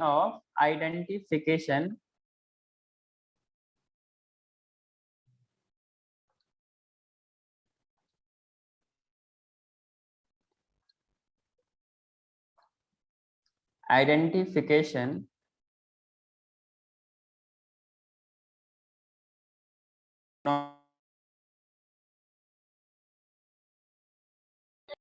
कुछ समझ में आया कि नहीं है बताओ? जो भी अननोन ऑर्गेनिज्म है उसको हम लोग यहाँ पर आइडेंटिफाई करेंगे। इस यही तो अपना टैक्सोनॉमी का हकीकत में एप्लीकेशन है। यस और नो? yes sir हाँ, एक पॉइंट आप में और लिखना है, एक पॉइंट और ऐड करना है इसी के नीचे, प्रैक्टिकल सिग्निफिकेंस ऑफ नीचे लिखना है कि till date the number of species known and describe. बोलो ना। 1.7 total number of species known and describe. Yes और no? yes sir known and describe, उनकी डेटा कितनी है आपके पास? डिस्क्राइब। ये नीट के 2020 में पूछा गया था। कितना सिंपल सा क्वेश्चन है, बोलो ना यार। 1.7 to 1.8 मिलियन 2020 नीट में पूछा गया था। कभी भूलोगे इसको? नहीं सर No, कब पूछा sir. कब पूछा गया था? 2020 के नीट में, जो पिछले साल हुआ था ना 2020 में, उसमें सवाल पूछा गया था कि अब तक कितने नंबर ऑफ स्पीशीज नॉन है और डिस्क्राइब्ड है। It is the 1.7 to 1.8 million. Clear है क्या? वैसे number of Yes, sir. Species बहुत सारे हैं, मतलब जितना अपने को पता है उससे कहीं ज्यादा, कहीं many times more number of organism are till now till date existing that are not even described, not even known. Clear है क्या? Yes, sir. जो भी नया ऑर्गेनिज्म आएगा उसको आईएनसी या नॉट आईएनसी, आईएनसी तो ठीक है ही, आईसीबीएन या आईसीजेडएन के तहत उसको हम लोग क्लासीफाई करेंगे, मींस उनको अच्छी तरीके से डिस्क्राइब करेंगे, मींस उनका हम लोग टैक्सोनॉमी करेंगे। क्या करेंगे? टैक्सोनॉमी। ठीक है ना? सर एक क्वेश्चन था। आप एक नहीं 2 पूछो। सर इससे मतलब इससे रिलेटेड नहीं था, लेकिन मेरे को क्वेश्चन था कि अगर कोई एग्जिस्टिंग स्पीशीज है उसमें एवोल्यूशन के कारण बहुत सिग्निफिकेंट चेंजेस हो गए, तो हम्म। फिर उसको एक नया स्पीशीज दे सकते हैं इससे। हाँ, जो अपने पास स्पेसीज का डेवलपमेंट होता है ना, आपके इवोल्यूशन के रिगार्डिंग एक आपके पास 12th में चैप्टर है, इवोल्यूशन। कैसे कैसे ऑर्गेनिज्म इवोल्व हुआ है। जैसे हम लोग ह्यूमंस है ना, तो हम लोग according to science we are not as it is. पहले हम लोग कुछ और थे, पहले कोई ट्री डिवेलिंग था, ब्रेन कैपेसिटी पहले कुछ और था, थिंकिंग एबिलिटी अपने उतना नहीं थी जितना आज अपने पास है, ठीक है ना। आज हम लोग सुपर डेवलप्ड या मोस्ट डेवलप्ड, पहले इतना हम लोग नहीं थे। According to science, according to evolution हम लोग इतना नहीं थे। पहले जब यूनिवर्स, जब अर्थ की फॉर्मेशन हो रही थी बिलियंस ऑफ ईयर्स एगो, तो उस टाइम बहुत कुछ हुआ है, जिसको बोलते हैं हम लोग, क्या बोलते हैं उसको, क्या बोलते हैं बोलो। अरे जब अर्थ की फॉर्मेशन हुआ है, कोई थ्योरी है ना एक डार्विन की, बिग बैंग। हाँ बिग बैंग थ्योरी। तो कुछ इस तरीके से कुछ साइंटिस्ट का मानना है कि केमिकल इवोल्यूशन, कुछ का मानना है एक स्पेसिफिक इवोल्यूशन, अलग अलग साइंटिस्ट ने अलग अलग दिया है। तो इनका डिटेल्स आप लोग वहां पे पढ़ोगे कि किसी का कहना है कि जो हम लोग आज देख रहे हैं ये बेसिकली कुछ मतलब कि लिविंग सब्सटेंस के अंदर के कंस्टिट्यूट को देखते हुए उन लोगों ने ये डिफाइन किया कि ऑर्गेनिज्म इस तरीके से इवॉल्व हुआ है। सिर्फ एक अनुमान लगाया है, मतलब उनको लैब में करके देखा ऐसा हो गया तो मान लिया कि हाँ ऐसा हुआ है, लेकिन एट द टाइम ना कोई था ना कोई उनके पास कोई इस तरीके से है नहीं। लेकिन टिल डेट इवोल्यूशन को कोई मतलब पढ़ते समझते तो हैं, क्योंकि कुछ है नहीं तो हम लोग इसी को समझते हैं, ठीक है। तो अलग अलग स्कॉलर के हिसाब से अलग अलग थ्योरीज आती है, ठीक है ना। कुछ केमिकल इवोल्यूशन है, कुछ स्पेशल क्रिएशन थ्योरी है, कुछ का मानना यह है कि इतने देर में, क्योंकि एक कोई सुपर क्रिएचर है जो इन सब चीज को क्रिएट किया है, ये एज इट इज क्रिएट किया गया था। कुछ का यह मानना है, कुछ का यह मानना है कि इवॉल्व हुआ है, ठीक है ना। कुछ इन दोनों के बीच के हैं। कुछ कुछ का कहना है कि जो कीचड़ वगैरह होता है, मड वगैरह होता है, इससे ऑर्गेनिज्म का डेवलपमेंट हुआ है, ठीक है ना। कुछ माइक्रोब्स है, पहले प्रो आप लोगों ने पढ़ा होगा सेल में कि प्रोकैरियोट्स हैं, यूकैरियोट्स हैं। तो पहले प्रोकैरियोटिक ऑर्गेनिज्म था, पहले पहले नॉन ऑक्सीजनिक था, फिर उससे पहले नॉन फोटोसिंथेटिक था, फिर उससे क्या हुआ, फोटोसिंथेटिक डेवलपमेंट हुआ। उसी कोर्स ऑफ डेवलपमेंट के दौरान आप लोगों ने पढ़ा होगा कि प्लास्टिड और माइटोकॉन्ड्रिया का भी इवोल्यूशन हुआ था, पढ़ा है क्या? अरे मैम ने तो पढ़ाया होगा ना आप लोगों को। Yes sir. आप लोगों ने मैम ने आप लोगों को एक कहानी सुनाया होगा कि बेटा देखो ऐसे प्लास्टिड आया था, ऐसे वो क्लोरोफिल ऐसे आया था, माइटोकॉन्ड्रिया ऐसे आया था, यस और नो, इज इट क्लियर? पहले क्लोरोफिल sir. ऑर्गेनिज्म पे नहीं था, पहले नॉन फोटोसिंथेटिक था, पहले एनर्जी के लिए कुछ थी नहीं उनके पास, तो वो अपने अपने किसी काम के तहत आया था, और फिर दोनों ने क्या किया, एक सिम्बायोटिक रिलेशन बना लिया। क्या बना लिया? सिम्बायोटिक रिलेशन, कि मुझे यहाँ पे रहने के मुझे अपना काम करने दो, तुमको भी फायदा मिलेगा मुझे भी फायदा मिलेगा, ठीक है ना। तो इवोल्यूशन में क्या हुआ कि अलग अलग इसमें थ्योरीज है, ठीक है ना।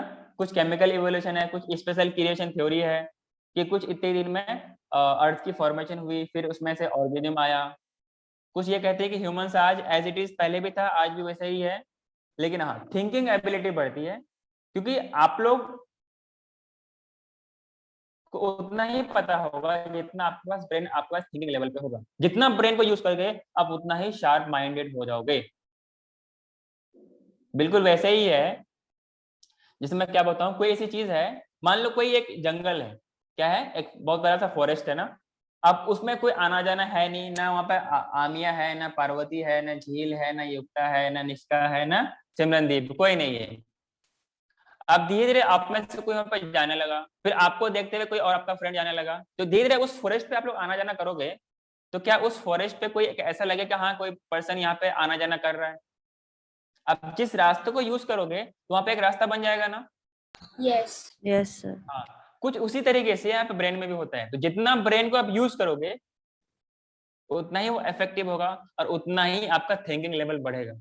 जो माइंड को यूज करता ही नहीं वो डल होता है, वो ब्लंड होता है। तो जो यूज करेगा, जितना यूज करोगे जो लोग आगे बढ़ते हैं, जो लोग साइंटिस्ट बनते हैं, वो लोग अपने दिमाग को बहुत यूज करते हैं, कुछ ना कुछ सोचते रहते हैं। अच्छा ऐसा हुआ तो क्यों हुआ, ऐसा हो रहा था काहे हो रहा है, all this types of question are coming in their mind. ठीक है ना? हाँ, तो माइंड को आप जितना यूज करोगे, पहले ब्रेन कैपेसिटी कुछ और थी, लेकिन अभी ब्रेन कैपेसिटी कुछ और है। कभी 800 थी, कभी 700 थी, आज 1400 के आसपास सीसी में हम लोग, मतलब ब्रेन को थिंकिंग एबिलिटी को नापने के लिए हम लोग रखते हैं सीसी में। तो इनका डिटेल से आप लोग पढ़ोगे 12th में, आपको 12th में मिलेगा। ठीक है? आपका डाउट क्लियर है या कुछ रह गया?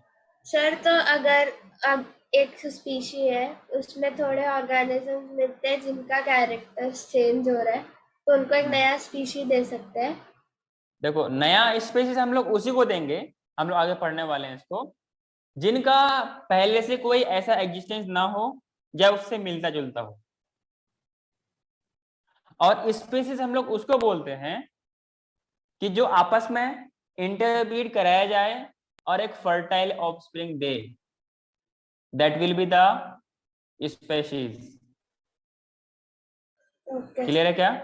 यस। जैसे आप लोगों को पता होगा, जैसे हॉर्स और डंकी होता है ना, हॉर्स एक अलग स्पीशीज है, डोंकी एक अलग स्पीशीज है, पर ये एक ओनली एक ऑर्गेनिज्म है जिनके मेटिंग से, जिनके कॉपुलेशन से नया ऑर्गेनिज्म आता है, पर वो दे आर नॉट फर्टाइल।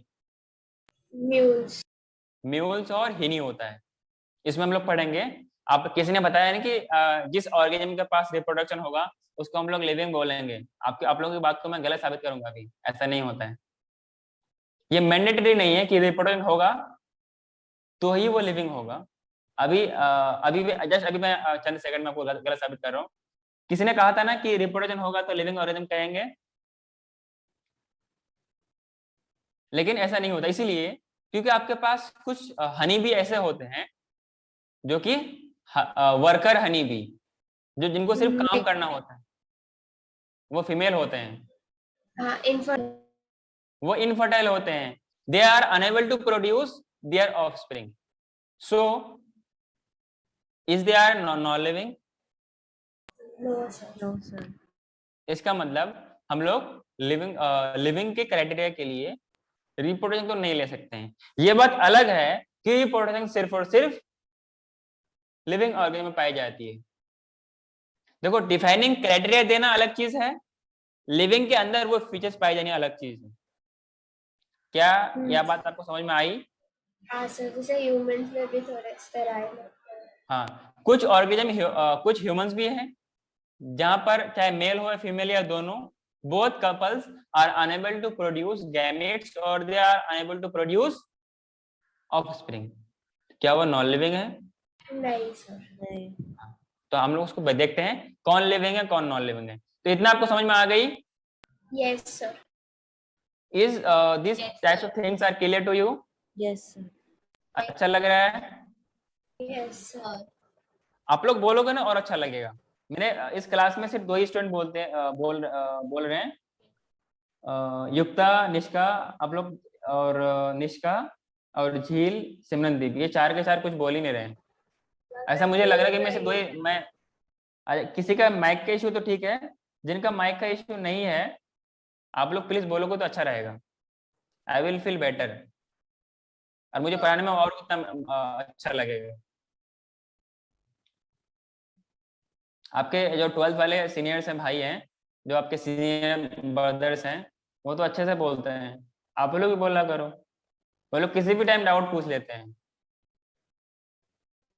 मैंने उन लोगों को बोल रखा है, बेटा कभी भी आप लोगों को कोई दिक्कत हो, किसी भी सब्जेक्ट में कोई डाउट हो, आप मुझे किसी भी टाइम पूछ सकते हो। तो वो लोग पूछते हैं, क्लास में वो लोग से बुलवाता हूँ, भले आप लोगों से बड़े हैं ना वो लोग, लेकिन बोलते हैं, शर्माते नहीं है। पहले वो लोग आप लोगों की तरह था, लेकिन मैंने कहा कि तुम्हें क्लास में बोलना है, क्योंकि बोलने का बेनिफिट मुझे पता है, बोलने से क्या फायदा होता है। ठीक है? सो कमिंग टू नेक्स्ट, हम लोग बात करें लिविंग और नॉन लिविंग को डिफरेंशिएट करने के लिए। बात बाकी टेक्सोनोमी के डिटेल्स हम लोग आगे पढ़ेंगे कि इसको आप लोग नीट के सिलेबस में पढ़ोगे कि कीमो टेक्सोनोमी होती है, साइटो टेक्सोनोमी होती है। मींस वहां पे हम लोग उनके कौन कौन से इंफॉर्मेशन लेके उनको हम लोग डिस्क्राइब कर रहे हैं, तो उनके हिसाब से अपने पास we have different types of taxonomy. Chemo taxonomy क्या होती है, जहां पे हम लोग केमिकल कैरेक्टर्स को लेते हैं, केमिकल कंस्टिट्यूएंट ऑफ प्लांट को लेकर के उसको हम लोग उनकी टैक्सोनॉमी करते हैं, उसको हम लोग क्या बोलेंगे, केमिकल टैक्सोनॉमी बोलेंगे। क्या बोलेंगे, केमिकल टैक्सोनॉमी। एक होता है साइटोटैक्सोनॉमी। साइटोटैक्सोनॉमी क्या होती है, जहां पर हम लोग साइटोलॉजिकल कैरेक्टर्स को लेते हुए उनको हम लोग डिफाइन करेंगे। उससे पहले जो मैंने बताया आपको केमिकल टैक्सोनॉमी, आप लोगों ने पॉलीसेकेट का नाम सुना होगा, टेनिन्स का नाम सुना होगा, एल्कोलाइड्स का नाम सुना होगा, कैरोटीनाइड्स का नाम सुना होगा। ये सब के सब कैरेक्टरिस्टिक है और ये सब के सब केमिकल्स हैं, जहां पर हम जिस टैक्सोनॉमी में इस तरीके से केमिकल्स का हम लोग यूज करेंगे, उस तरीके के टैक्सोनॉमी को हम लोग क्या बोलते हैं, कीमो टैक्सोनॉमी बोलते हैं। कौन सा टैक्सोनॉमी, Chemotaxonomy. मतलब taxonomy using chemical constituent to have the study of that organism, to classify that organism that we known as कीमोटैक्सोनॉमी।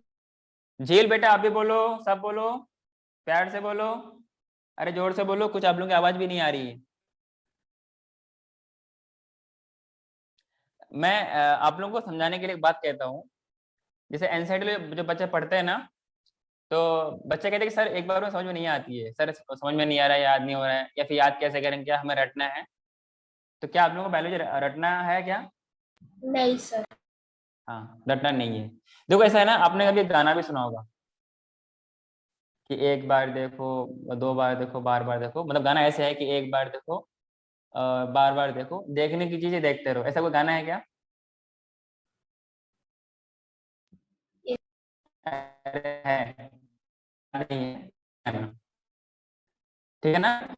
तो आप एक बार कुछ मालूम चले कुछ लिखा हुआ है, अगली बार देखोगे ये मालूम चलेगा अच्छा हाँ कुछ ये भी लिखा हुआ है, फिर तीसरी बार देखोगे तो मतलब बार बार देखते रहोगे ना, तो एनसीईआरटी आपके ब्रेन में वैसे ही छप जाएगा जैसे आपके फिंगर्स पे फिंगरप्रिंट छपे हुए हैं,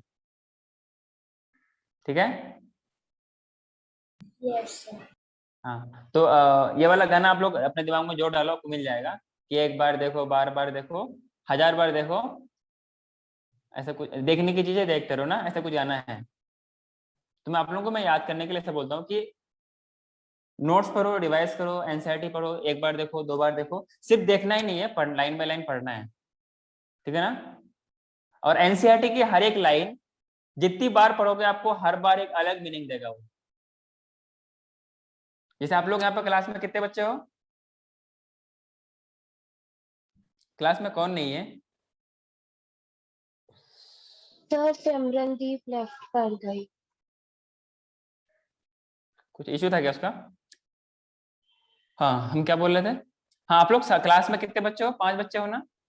आप 5 बच्चों को मैंने बोला कि बेटा देखो टैक्सोनॉमी को आप कैसे डिफाइन करोगे, आप लोगों ने 5 लोगों ने 5 तरीके से डिफाइन किया, जो आपके पास एक्सपीरियंस है, जो आपने स्टडी किया है, जो आपको नॉलेज है। फिर हमें क्या करना, उन पांचों के कंटेंट को, लेकिन वो कंटेंट सही होनी चाहिए, हमने एक टर्म पे डिफाइन कर दिया, तो क्या वो सबकी अलग अलग मतलब आएगा कि नहीं आएगा। इसीलिए एनसीईआरटी को कहा जाता है जितनी बार पढ़ोगे हर बार आपको एक अलग मतलब देगा, मतलब अच्छी तरीके से और समझ में आएगा, ठीक है ना। पहली बार में उतना आपका थिंकिंग लेवल उतना नहीं होता है जितना होना चाहिए, नेक्स्ट पढ़ोगे और समझ में आएगा, उससे नेक्स्ट पढ़ोगे और समझ में आएगा।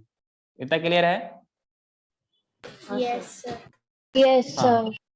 ये तो हो गया आप, अच्छा फैटी एसिड है, न्यूक्लिक एसिड है, एमिनो एसिड्स है, कुछ एरोमेटिक कंपाउंड्स है, इन सब चीज को अगर हम लोग कंसीडर करेंगे तो क्या कहलाएगा वो, कीमो टैक्सोनॉमी या कोई और टैक्सोनॉमी?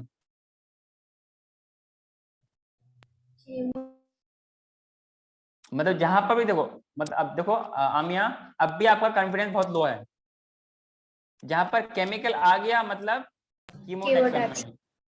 हाँ, एक होता है साइटोटैक्सोनॉमी।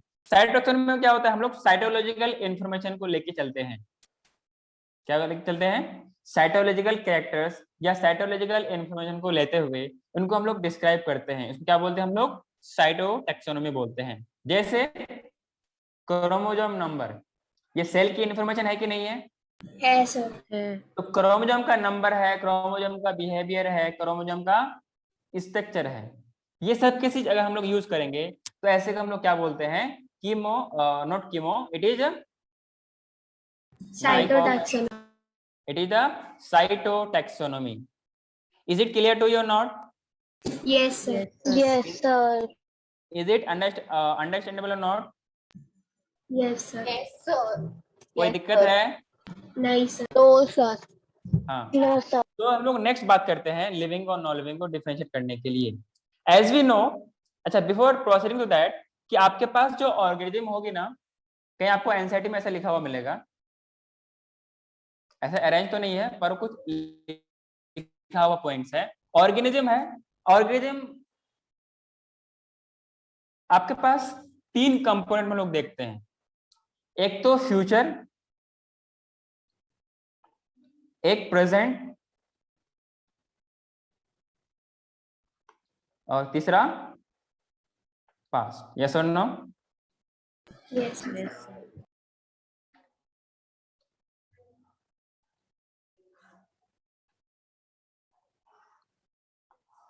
अगर हम लोग इनका रिलेशन किसी एक ही कंपोनेंट पे देखें, जैसे अगर हम लोग किसी प्रेजेंट में ऑर्गेनिज्म प्रेजेंट जो हम लोग अभी एग्जिस्टिंग कर रहे हैं, किसी अगर हम लोग आपस में ही इनको अगर कंपेयर कर रहे हैं, आपस में इनको हम लोग देख रहे हैं, तो इस तरीके के हम लोग रिलेशन को क्या बोलेंगे, हॉरिजॉन्टल रिलेशनशिप बोलेंगे। क्या बोलेंगे? हॉरिजॉन्टल। Horizontal. ठीक है ना? या फिर हम लोग बोलेंगे हॉरिजॉन्टल सिमिलरिटी। क्या बोलेंगे? Horizontal similarity. हाँ, मतलब ऑर्गेनिज्म के बीच में कुछ ना कुछ कॉमन कैरेक्टरिस्टिक होगा, कुछ ना कुछ कॉमन कैरेक्टरिस्टिक्स होगा, उनके बिहाफ पर हम लोग इनको स्टडी करते हैं। क्लियर है क्या? मतलब कि अगर हम लोग प्रेजेंट को प्रेजेंट से देखेंगे कि इसमें मान लो मैं पार्वती में देखूं, मैं आम्या में देखूं, मैं और कौन क्लास में झील में देखूं, युक्ता निष्का में, इन 5 के 5 में देखूं तो कुछ ना कुछ कॉमन सिमिलरिटीज मिलेगा। और इस तरह की सिमिलरिटीज हम लोग यूज करते हैं जब हम लोग टेक्सोनोमी के बारे में स्टडी करते हैं। सो ह्यूमंस जब हम लोग स्पीशीज को पढ़ते हैं तो ये प्रेजेंट में भी कुछ कैरेक्टर्स को शेयर करते हैं और कुछ प्रेजेंट पास्ट में भी कैरेक्टर्स को शेयर करते हैं। तो इस तरीके के शेयरिंग को हम लोग क्या बोलते हैं, horizontal sharing. Similar means horizontally वो कैरेक्टर्स को शेयर कर रहे हैं।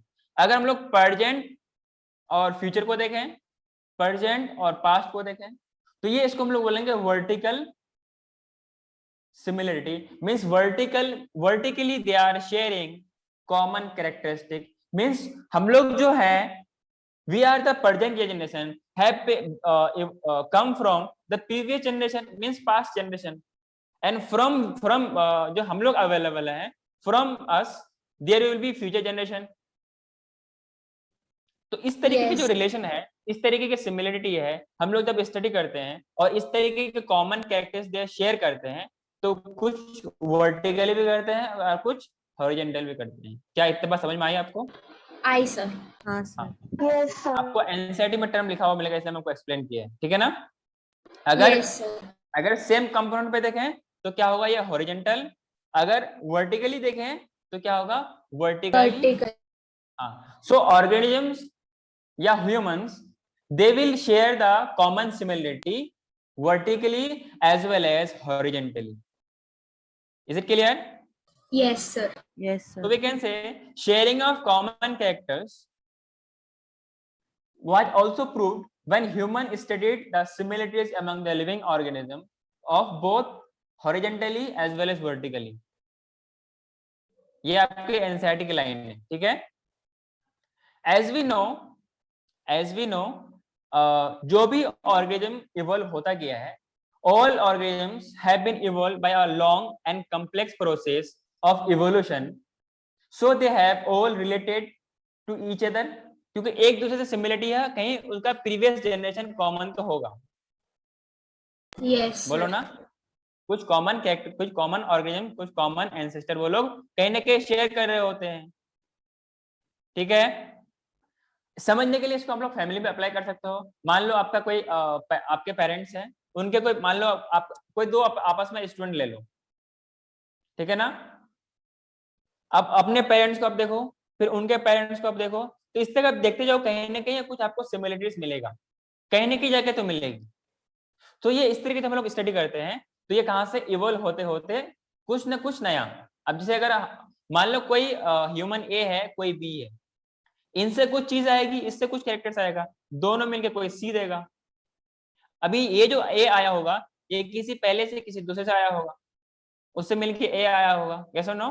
तो इस तरीके से कैरेक्टर्स शेयर करते रहते हैं। क्लियर है क्या? Yes. And sharing some common genetic material, but up to some varying, some variation. Maximum चीज सिमिलर होती है, अप्रोक्स 98% या 99 point something there is similarity, लेकिन कुछ पॉइंट समथिंग क्या होती है, उसकी वजह से इतना सारा एवोल्यूशन है। ये पार्वती अलग है, आमिया अलग है, युक्ता अलग है, झील अलग है, निष्का अलग है ना, बस थोड़ा सा की वजह से। आप सोच, अगर पूरा वेरिएशन होने लगे तो ऑर्गेनिज्म तो अलग हो जाएगा। अब पता है आमिया आमिया ही नहीं, कुछ और बन गई। अरे बोलो ना, पार्वती पार्वती नहीं रहा, कुछ और बन गई। सिर्फ और सिर्फ कुछ मतलब कुछ पॉइंट परसेंटेज में इनका डिसिमिलरिटीज होती है। क्या इतना कोई क्लियर है? कोई दिक्कत है आप लोगों को? नहीं सर, क्लियर क्लियर है।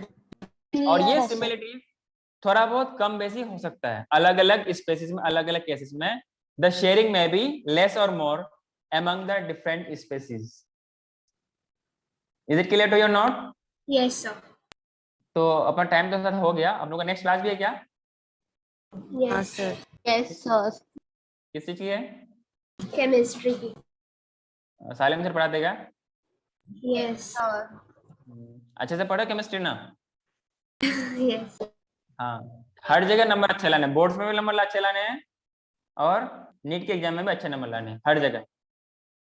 जहाँ पे देखो आप ही लोग को नाम आना चाहिए, ठीक है।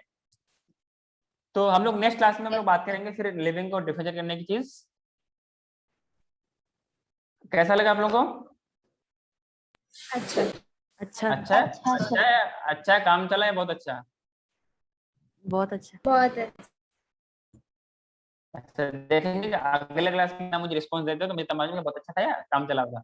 तो जहां तक हम लोग पढ़े हैं, तो मैं आपको कुछ होमवर्क दे रहा हूँ। होमवर्क ये होमवर्क काम करने वाला नहीं है, पढ़ के आना है आपको। तो जैसे कि आपको मैंने बताया, आपको पेज नंबर एनसीईआरटी का 1 पढ़ना है, 2 पढ़ना है, 3 पढ़ लेना है। जो आपका टॉपिक है ना I 1.2, उसको भी पढ़ना है और कोशिश करना कि आप लोग वहां तक पढ़ लेना। 1.3 से पहले पहले पूरा पढ़ लेना, ठीक है? कर सकते हो क्या? Yes sir. बहुत ज्यादा हो कर गया। सकते हैं सर, कर सकते। हाँ, तो आज के लिए इतना ही रखते हैं। Yes sir. So for next class, bye bye. Thank you sir. Thank bye you. Sir. Bye. Bye sir. Thank you sir.